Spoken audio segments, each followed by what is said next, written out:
The most bizarre obedience became the clearest prophecy. God's command was surgical. Lie on your left side 390 days, 1 day for each year of Israel's sin. Then your right side 40 days for Judah's rebellion. But the detail that changes everything: God bound Ezekiel with ropes so he physically couldn't turn. For 13 months, pressure sores formed, muscles atrophied, joints seized. Neighbors walked past daily, watching their priest deteriorate into a human statue. This wasn't symbolic. Ezekiel's actual flesh bore the weight of Israel's accumulated guilt, one agonizing day at a time. Then God added insult to injury.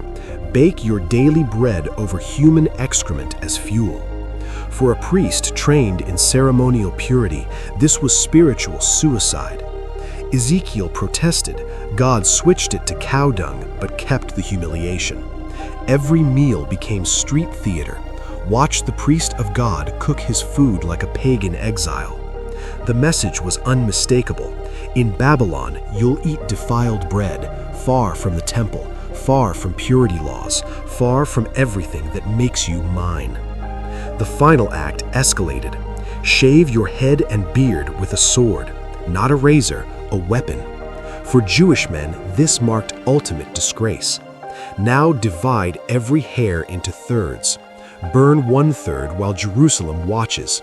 These are citizens who will starve during the siege, mothers eating their own children. Strike 1/3 with the sword, soldiers dying in battle. Scatter the final third to wind. Exiles I'll hunt down even in dispersion. Each strand of hair represented actual lives about to be consumed by God's judgment. Ezekiel's audience had rejected verbal warnings so consistently that God changed strategies, stopped sending words, started sending demonstrations.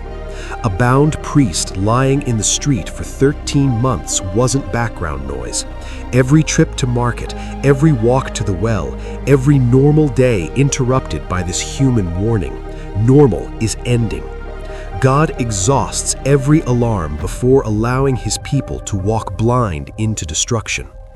If God required Ezekiel to sacrifice his reputation, his health, his dignity, what uncomfortable obedience is he requiring of you right now that you keep explaining away as too extreme, too costly, too humiliating?